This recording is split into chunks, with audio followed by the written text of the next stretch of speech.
Hey guys, tonight we're diving into the flickering candlelight of a Viking home, where, by the soft glow of fire, ancient warriors and craftsmen would carve symbols that still mystify us today, the runes.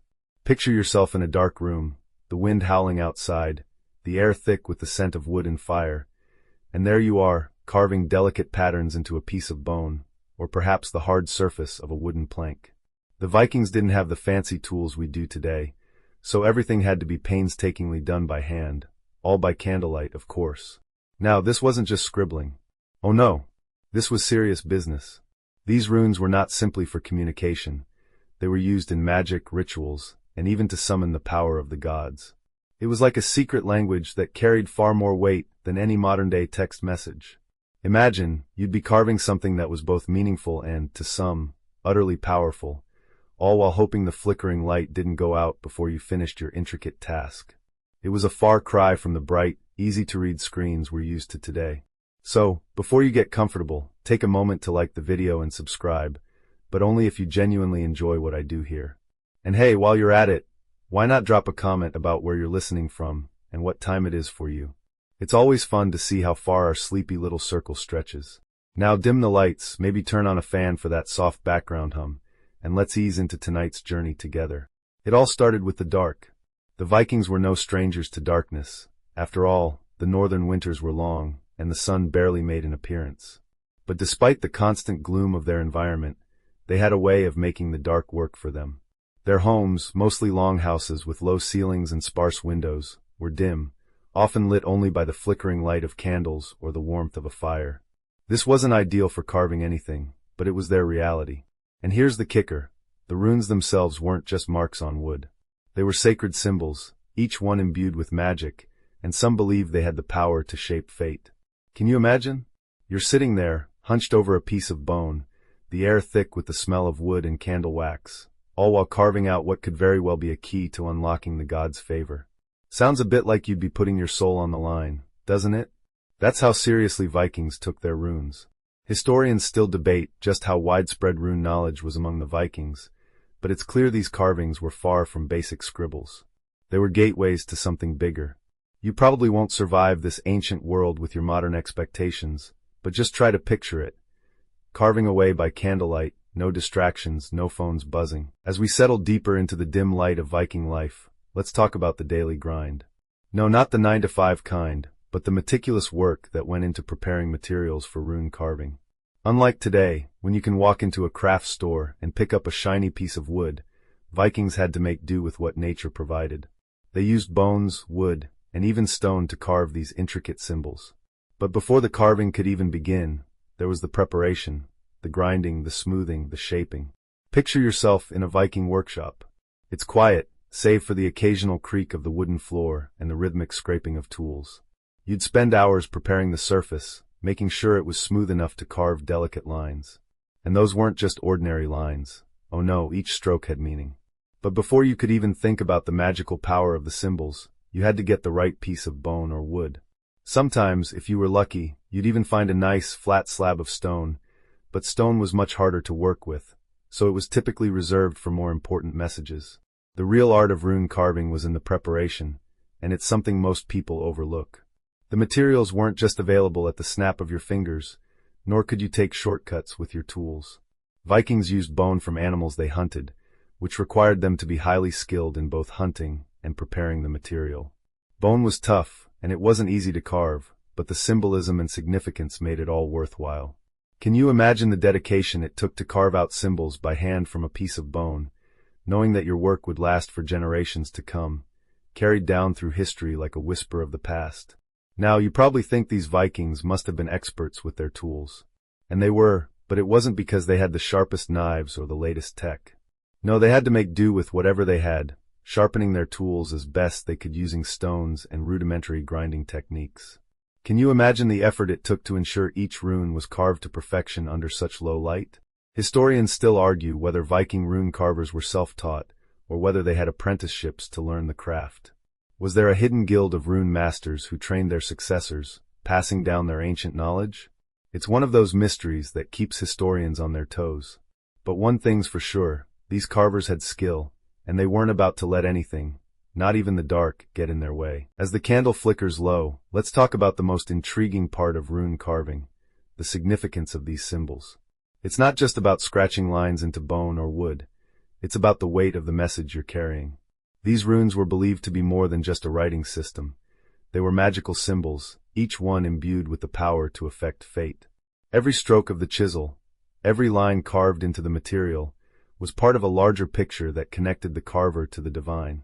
Runes were not just practical, they were an extension of the gods themselves. Can you feel the intensity? Imagine being in that dimly lit room, carving out symbols that could, in theory, change your life, or even someone else's. A single rune could bring prosperity, while another might curse an enemy. That's how serious the Vikings took their rune carving. They weren't just marking a name or writing a simple message, they were inscribing something that held immense power. Take the word rune itself. It comes from the Old Norse word run, meaning secret or mystery. These weren't just ordinary letters. Each rune was tied to a specific god, spirit, or force of nature, giving it a magical potency. For example, the rune Ansuz was associated with the god Odin, and it was thought to hold divine knowledge and wisdom. This rune, when carved, was believed to give the carver, or the person who received it, the wisdom of the gods. Can you imagine carving that rune under the watchful gaze of a flickering candle, knowing that what you were doing could possibly unlock a world of divine understanding? But it wasn't all about power and magic. Oh no, the Vikings also used runes in more mundane ways, like marking property, memorializing the dead, and even leaving messages for future generations. They could carve a message to their loved ones, or mark the grave of a fallen warrior. Even then, though, the meaning was not just for those present. It was meant to reach beyond the present moment, connecting the carver to both ancestors and descendants alike. Historians still argue whether Vikings truly believed the runes had magical properties, or if it was more of a cultural tradition. Were they believing in the power of the runes, or were they simply using them as a way to communicate the divine in a symbolic language? The line between spiritual belief and practical usage is a blurry one, and we'll probably never know for sure. But whatever the case, it's clear that runes were not just scribbles. They were carefully crafted symbols that carried immense weight. Now let's take a closer look at the materials themselves, the humble wood, bone, and stone that served as the canvas for these powerful runes. When you think of ancient writings, you probably picture ancient scrolls or parchment, but not the Vikings. They were much more resourceful than that. Their materials were pulled directly from the natural world around them. Bones from animals they hunted, slabs of wood from the trees they felled, and if they were lucky, pieces of stone they could chisel into. Each of these materials had its own significance, and each posed its own set of challenges for the carver. Picture it now. You're sitting at your workbench with a chunk of bone before you. It's rough, it's uneven, and it's nothing like the smooth, polished surfaces we take for granted today. You have a sharp stone, a simple knife, and a dim candle flickering beside you, casting shadows on the jagged edges of your work. And yet, you're about to carve symbols that hold the power to change your life. Each stroke requires precision, patience, and a steady hand, because the last thing you want is to mess up the rune of Odin or Thor, right? And don't forget about the wood. Carving runes into wood was no easy feat. The grain could be unpredictable, and sometimes the wood would splinter as you worked, making your carving a whole lot trickier. But the Vikings knew how to work with what they had. If they were lucky enough to find a solid piece of oak or pine, they'd carefully carve their runes, knowing that the material would last for generations. If the runes were going to be truly meaningful, the materials had to be just as strong as the message they carried. Historians still argue whether certain materials were more sacred than others. Did the Vikings prefer bone over wood because of its symbolic connection to life and death? Or was it simply a matter of what was available at the time? And what about stone? It's more durable, sure, but it was harder to work with. Was it reserved only for the most important messages, or was it just another medium to work with? These questions linger, but one thing is clear. The Vikings were masters of using natural materials to their advantage, creating lasting works of art that would echo through time. As we settle deeper into the craft of rune carving, let's explore the simple tools Vikings used in their quiet, candlelit workshops. When you think of ancient craftsmanship, you might imagine intricate, gleaming tools, but that wasn't the case for Viking rune carvers. Their tools were functional, often rough, and made from the very materials they worked with. Stones, sharp flint, and animal bones were shaped into knives, chisels, and scrapers. They didn't have the luxury of fine-tuned metal tools, but what they lacked in precision, they made up for with skill and ingenuity. Imagine the scene. You're holding a piece of flint that has been carefully shaped into a chisel. The candlelight flickers as you position the tool against the wood or bone, taking a deep breath before making your first cut. The tool is basic, but it's all you need. Every stroke of your chisel is deliberate, the wood slowly yielding beneath your touch. There's no rush, just the soothing rhythm of carving, the scraping sound as the material breaks away, and the faint scent of burning candle wax. It's amazing to think that such intricate works of art were created with such rudimentary tools. The Vikings didn't need precision instruments, they worked with what they had, and they had a deep understanding of their materials and their environment. The simplicity of their tools allowed them to carve into stone, bone, and wood with precision that still surprises us today. Historians often debate how skilled Viking carvers really were. Was there a secret to their technique, passed down through generations? Were they self-taught, or was there some sort of apprenticeship system that allowed them to perfect their craft? Some believe that only a few elite rune masters were responsible for carving the most intricate designs, while others argue that rune carving was a more common practice. We may never know the full extent of their training, but one thing is certain. These craftsmen were able to create works that lasted through the ages, despite having only the most basic tools at their disposal. Now, let's take a step into the world of Viking candlelight. Picture the flicker of the flame as it dances on the edges of the room, casting shadows across the walls. The warmth of the fire is comforting, but it also presents a challenge when you're working with small, detailed symbols like runes. Viking homes, especially those in the harsh Nordic climates, were dimly lit, and the candles they relied on were often little more than crude tallow lights.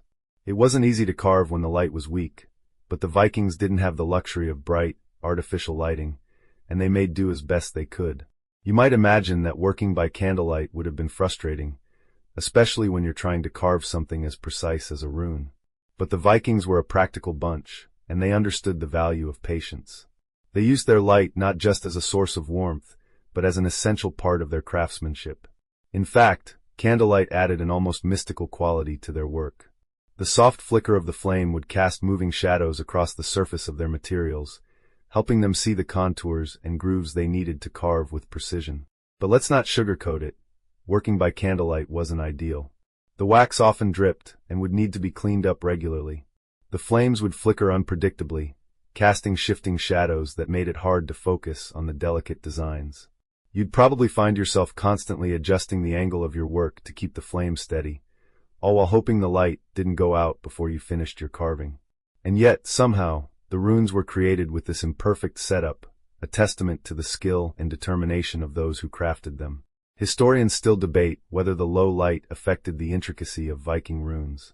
Did the lack of bright light make the carvings simpler, or did it force carvers to become more skilled in their technique, learning how to work with what little they had?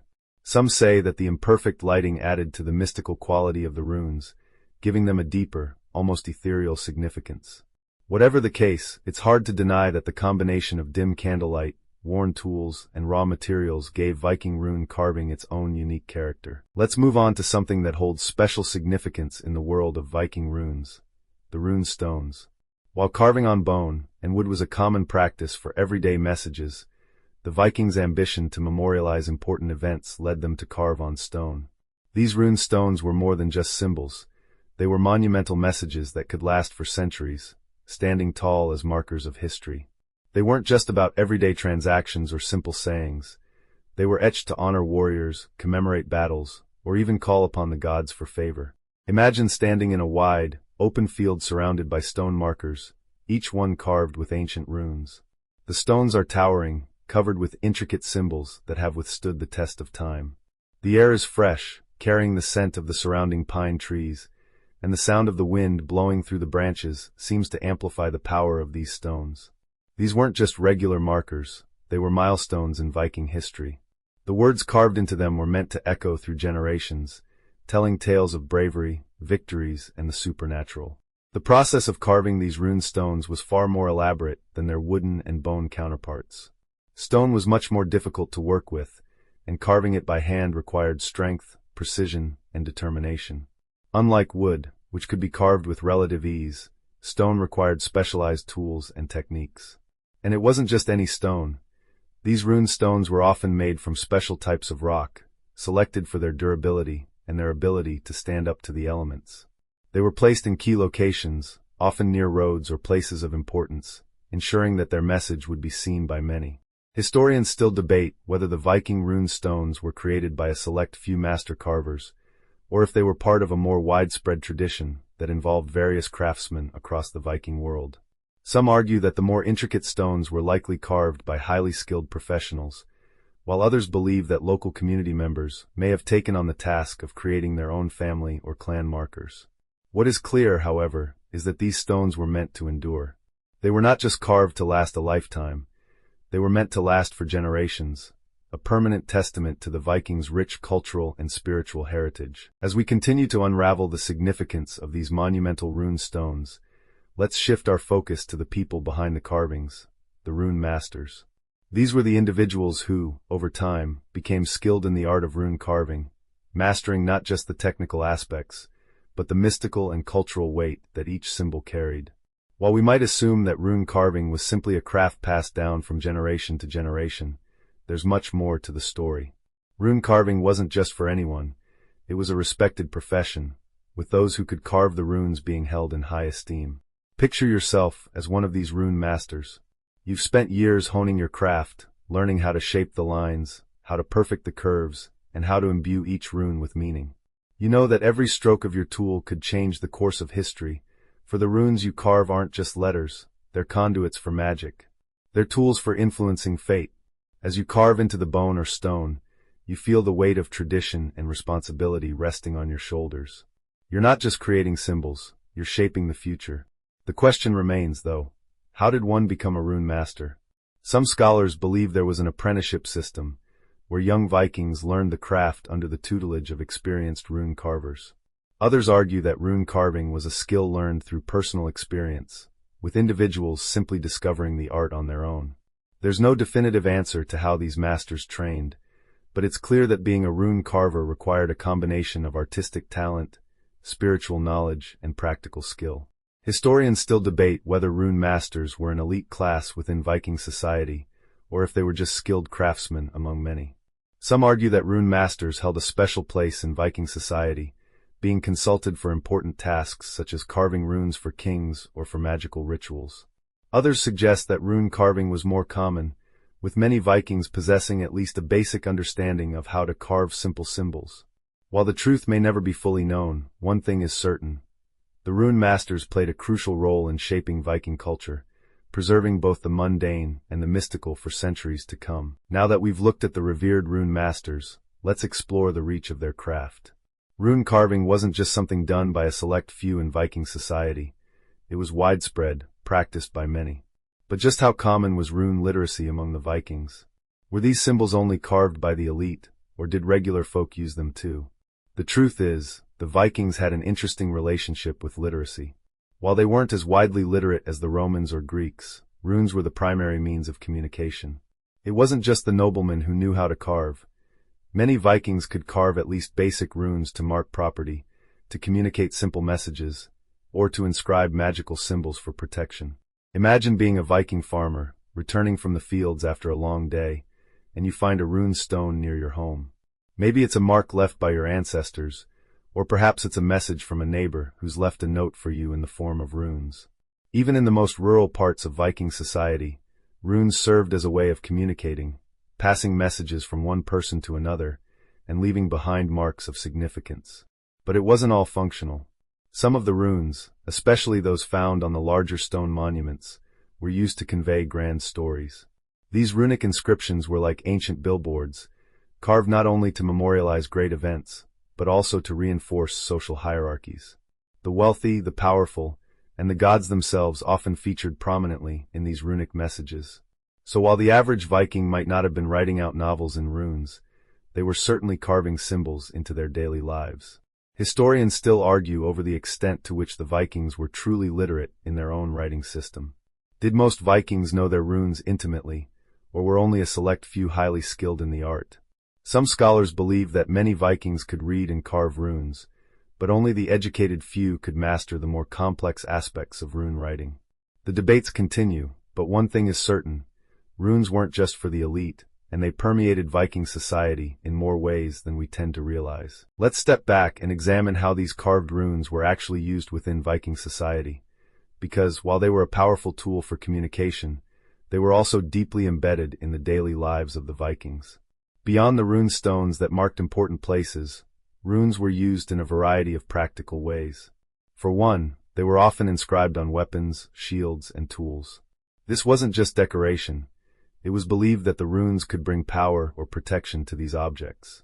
Imagine a Viking warrior heading into battle, his sword adorned with runes carved into the hilt, each symbol offering him a bit of divine favor or magical protection. The belief was that these runes could channel the forces of nature or invoke the gods themselves. For example, the Tiwaz rune, associated with the god Tyr, symbolized victory and justice. Vikings might carve this rune onto their weapons before heading into battle, hoping to channel Tyr's strength and guidance. Runes weren't just for communication, they were tools for empowerment, influencing the physical world through mystical means. Similarly, runes were carved into personal items like jewelry or amulets, as a way of ensuring protection or good fortune. These little talismans were carried everywhere by Vikings, a constant reminder that they were never alone, always watched over by the magic of the runes. Can you imagine a Viking mother placing a small rune-inscribed charm on her child for protection? Or a sailor, facing the perils of the open sea, wearing a protective rune necklace to ensure a safe voyage? These runes became part of everyday life, shaping everything from daily routines to life-or-death situations. Historians still debate whether the Vikings truly believed that these runes had magical powers, or whether they were simply a cultural tradition. Were the Vikings genuinely invoking divine protection, or were they just superstitious people following a ritualistic practice they didn't fully understand? Some believe that these magical practices were tied to their deeply religious worldview, where every action was interconnected with the divine. Others suggest that the Vikings may have simply been playing into their own psychological need for control over an unpredictable world. Whatever the case, it's clear that runes were more than just a form of writing. They were keys to a deeper spiritual and magical world. We've spoken a lot about the practical use and magical significance of runes, but let's take a moment to consider the broader cultural role these symbols played in Viking society. While the Vikings are often remembered for their raids and seafaring exploits, they were also a deeply spiritual people. Their belief system intertwined with their everyday lives in ways we can't fully appreciate today. Runes, as powerful as they were more than just tools for magical rites. They were a language through which the Vikings could communicate with the gods, their ancestors, and each other. Imagine it now. You're a Viking standing before a sacred stone in a secluded forest glade, the wind rustling through the trees. You've come to carve an offering for the gods, invoking their blessings for a successful hunt or a safe journey. As your chisel touches the stone, you feel connected to a long line of ancestors who have performed the same ritual. With every stroke, you're not just writing, you're participating in a tradition that spans centuries, a tradition that transcends time and space, tying you to the very forces of nature itself. For the Vikings, runes weren't just words or symbols, they were conduits for power. When you carved a rune, you were stepping into a spiritual realm, a realm where the boundaries between the human and divine worlds blurred. Runes could invoke gods, spirits, and even forces of nature, making them a critical part of Viking spiritual practice. They were a bridge between the mortal world and the divine, a connection that gave the Vikings strength, guidance, and protection. Historians still argue whether this deep spiritual connection to runes was universal among the Vikings, or whether it was more of a personal belief for certain individuals. Were these rituals performed by just the elite, the spiritual leaders, and the rune masters, or did every Viking, from the lowliest farmer to the greatest warrior, believe in the rune's mystical power? Some scholars suggest that while the elite may have had a deeper understanding of the runes, the average Viking still believed in their magic on some level. Whether they carved runes for protection or for guidance, they were participating in a collective belief system that tied them to the gods and the supernatural. Let's now take a step into the realm of myth, for runes and magic were never too far apart in Viking culture. The Vikings believed their runes were not simply tools for communication, they were gifts from the gods themselves. According to legend, the greatest god of all, Odin, was said to have discovered the runes during a period of great sacrifice. The story goes that Odin, in search of wisdom, hung himself from the great Yggdrasil tree for 9 long nights, pierced by his own spear. He did this in order to gain the knowledge of the runes and unlock their mystical powers. This act of sacrifice, Odin's self-inflicted wound, was the key to understanding the runes and their ability to affect the world. Now imagine being in Odin's shoes, or more accurately, hanging from that great tree. For 9 days and nights, he endured pain and isolation, all in the pursuit of knowledge that could change the fate of the world. And when he finally reached the depths of his suffering, when he teetered on the brink of death, he discovered the runes. They weren't just a form of writing. They were symbols of divine power, each one carrying a unique meaning that could affect both the mortal and divine worlds. The idea that the runes were a divine gift made them sacred and powerful in the eyes of the Vikings. They weren't something that anyone could casually use. They were powerful tools, meant for those who had earned the right to wield them. Historians still debate whether this myth reflects an actual belief among Vikings, or if it was simply a story woven into their rich tapestry of folklore. Was Odin's sacrifice a metaphor for the hard work and discipline required to master the runes, or was it meant to show that true knowledge and power could only come through great personal sacrifice? And did ordinary Vikings believe that by carving runes, they were invoking the very wisdom of the gods, just as Odin had done? These questions remain unanswered, but one thing is clear. The Vikings saw the runes as divine tools, and their magical significance was rooted in their mythic origins. Let's turn our attention now to something that always sparks debate: the magical beliefs surrounding the runes.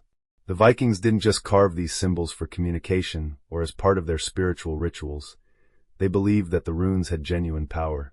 In fact, many of the runes were considered to be so powerful that they could affect fate itself. Take, for example, the Algi's rune, often depicted as a symbol of protection. This symbol wasn't just a decorative mark, it was a shield, a means of guarding oneself from harm. Vikings would carve this rune into their shields, weapons, and even clothing, hoping to ward off danger, whether from enemies or from the supernatural forces that they believed lurked in the world around them. Imagine this: you're a Viking warrior, preparing for battle. Before you set out, you carve the Algi's rune into the wooden shaft of your spear. With each stroke, you believe that the rune is creating a protective shield around you, keeping you safe from harm. As you march to battle, your thoughts are not just on the fight ahead, but on the ancient magic you've invoked through the rune. You aren't just carrying a weapon, you're carrying a piece of divine protection, a gift from the gods themselves. But it wasn't just protection that the Vikings sought from their runes. They used them to call upon the gods, to ensure a good harvest, to predict the future, and to guide them through the uncertain terrain of life. Some runes were carved for divination, to help the Vikings foresee what lay ahead. The Fehu rune, for example, symbolized wealth and prosperity. When carved into a piece of wood, bone, or stone, it was thought to bring financial success or fertility. The Vikings would carve it on their cattle, on their crops, and even on their ships to ensure good fortune. Historians still argue whether these magical beliefs were genuinely held by all Vikings, or if they were reserved for the elites, like the seers and shamans who guided Viking society. Were the runes seen as purely symbolic, or did Vikings truly believe that these carved symbols could change the course of their lives? Some scholars suggest that the magical significance of runes was likely widespread, and it wasn't just the rune masters who wielded this power. Ordinary Vikings probably carved these runes in hopes of gaining divine favor, using them as talismans for good fortune or protection. The mystery of whether the Vikings truly believed in the runes' magical properties remains, but the fact that they were so deeply embedded in Viking culture speaks to their importance. Let's now consider how these runes were used in Viking communication. As we've already discussed, runes weren't simply magical symbols. They were also an important means of communication. The Viking runic alphabet, known as the Futhark, was their writing system, and it played a crucial role in their day-to-day lives. From the lowest peasant to the mightiest king, runes were used for everything from marking property to sending messages. But how were these messages delivered? Were the Vikings sending handwritten letters like we do today, or did they rely on something a bit more creative? Picture yourself as a Viking messenger, tasked with delivering an important message to a neighboring clan. You would be carrying a piece of wood, bone, or even stone, with a carefully carved message on it. The rune carver, likely a skilled artisan, would have taken great care in etching each symbol. The message would be brief, yet profound, as runes were not designed for long-winded letters.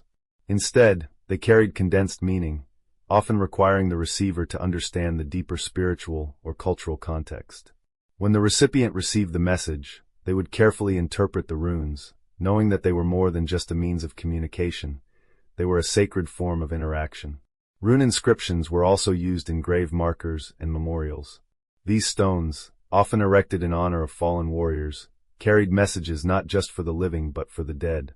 The runes carved into these stones were not simply commemorating the life of the deceased. They were inscribed to honor their deeds, their legacy, and in some cases, to ensure that their spirit would continue to be honored in the afterlife. The act of carving these inscriptions was not just a way to mark a grave. It was a way to keep the spirit of the individual alive in the collective memory of the living.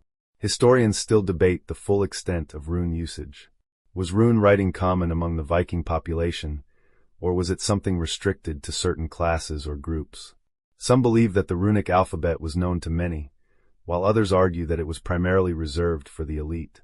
One thing is clear: the Vikings valued the written word, and the runes played an integral role in their social, religious, and personal lives. Whether carving them on weapons, grave markers, or everyday tools, the Vikings were creating a lasting legacy through these simple yet profound symbols. As we approach the end of our journey through the candlelit world of Viking rune carvers, let's take a moment to reflect on the lasting legacy of these symbols. Though centuries have passed since the Vikings carved their runes into wood, bone, and stone, their impact is still felt today. Rune stones stand tall across Scandinavia, and their intricate symbols continue to captivate historians and archaeologists alike. But the true power of these runes lies not in their physical presence, but in the lasting imprint they've left on culture, language, and even modern-day spirituality. Imagine walking through a museum today, admiring an ancient rune stone. The weathered stone may seem distant, but as you trace the runes with your eyes, you can almost feel the weight of the past. Those symbols were not just marks of a forgotten civilization. They were symbols that carried meaning, belief, and power. For the Vikings, they were tools for connecting with the divine, for marking milestones in their lives, and for weaving a tapestry of stories that would outlive them all. The fact that we still study these runes today speaks volumes about their significance. It's incredible to think that what started as a simple writing system grew into something much more profound, something spiritual and magical. The runes weren't just a way for the Vikings to communicate, they were a bridge to the divine. Whether carved for protection, guidance, or even to invoke the power of the gods, they were part of a worldview that saw magic and everyday life as intertwined. And even though we may never fully understand the depth of the Vikings' belief in their runes, we can't deny their influence. As we close tonight's journey through the world of Viking runes, take a moment to consider how something as simple as a carved symbol can hold so much power. Just as the Vikings believed their runes could shape their fates, we too carry symbols, words, and beliefs that shape our lives today. Maybe it's a reminder that we too are part of a larger story, one that spans generations and generations, just like the Vikings who carved their mark on history. Now dim the lights even lower, and let your mind wander. The Vikings, their candles flickering low, are far away now, but their runes are still here, etched in the stones, in the air, in the very stories we share.